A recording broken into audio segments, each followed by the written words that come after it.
ครับในภาษาละนานั้นนะครับหลังจากท่านได้เรียนอักขระนะครับก็คืออักษรนะครับเรียนไม้นะครับก็คือสระนะครับ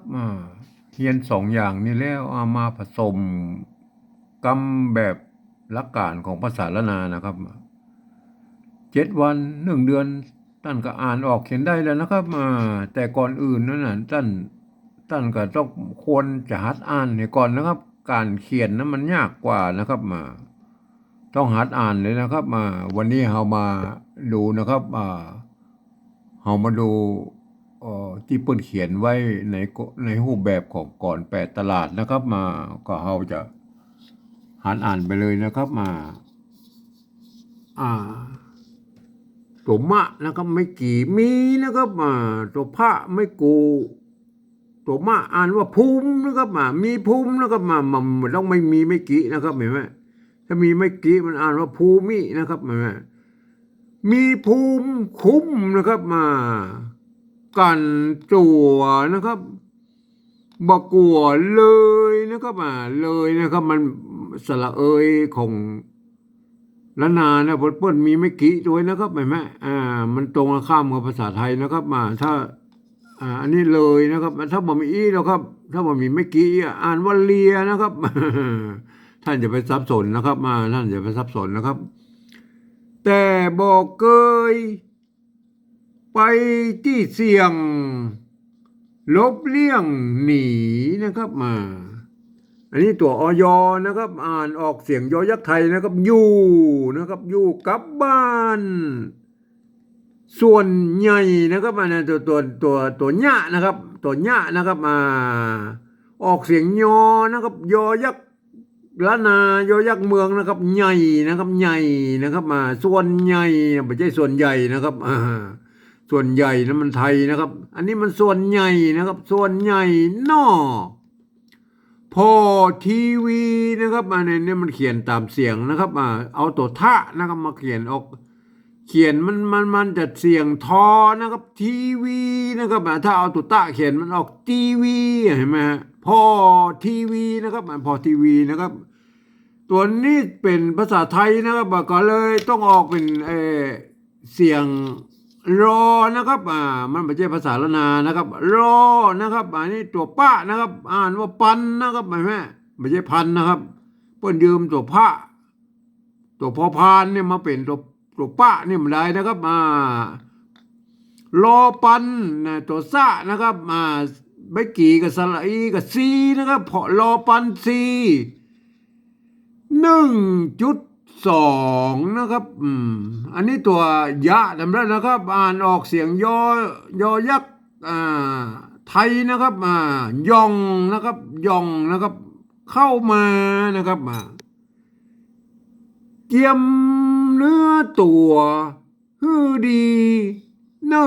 พี่น้องพี่น้องนี่เป็นคำพิเศษนะครับคำว่าพี่กับน้องเนี่ยมันมาผสมกันนะมันได้เป็นอย่างอี้นะครับเห็นไหม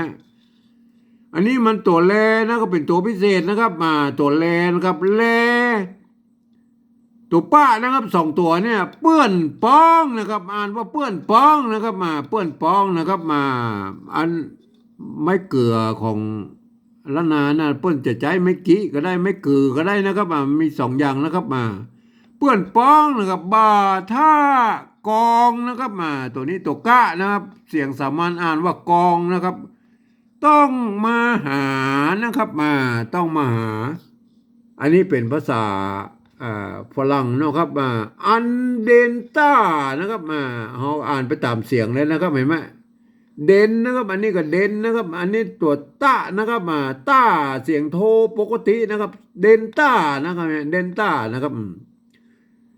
ถ้าเอามาใส่ไม่ย่อมันก็เป็นเดนตานะครับเดนต้านะครับว่าเฮงนะครับเนี่ยตัวละเจอแล้วนะเจอตัวละนะครับเจอตัวละแล้วนะตัวนี้มันก็เป็นเฮงเนี่ยมันเป็นไอภาษาละนานะครับถ้าเป็นภาษาไทยก็แรงนะครับแต่มันใจร่วมกันนะครับภาษาไทยกับภาษาละนาไอตัวนี้นะแต่บริบทนี้มันเป็นภาษาละนานะครับว่าเฮงนะครับเฮงนะครับ แก่งแล้วนานะครับตัวแล้วนี่ก็เป็นตัวพิเศษนะครับพวกเขียนอี้มาตั้งแต่โบราณนะครับแก่งแล้วนานะครับ อันนี้เป็นฝรั่งเห็นไหมนะครับ ต้องสะกดเขียนไปตามที่ตามเสียงนะครับแอฟริกานะครับตัวฟ้าครับใส่ละหงเนี่ยมันมาอยู่ในกฎเกณฑ์นะครับ มันมาอยู่ในกฎเกณฑ์ของในวรรคนะครับการใส่ละหงในวรรคนะครับมันก็เลยใส่ได้นะครับแอฟริกาเนี่ยแอฟริกานะครับตายเพียบนะครับเรียบนะครับนี่มันเรียบเนี่ยเรียบร้อยเนี่ยมันเป็นภาษาไทยนะครับเรียบนะครับเสียงรอเรือนะครับจริงนะครับไม่เอาเรามาอ่านรวดๆดูนะครับมีภูมิคุ้มกันตัวบกลัวเลย แต่บอกเคยไปที่เสี่ยงลบเลี่ยงหนีอยู่กับบ้านส่วนใหญ่นอพ่อทีวีรอปันซี1.2ย่องเข้ามาเกียมเนื้อตัวฮือดีเน้อพี่น้องแลเปื้อนป้องบาทากองต้องมาหาอันเดนต้าว่าแหง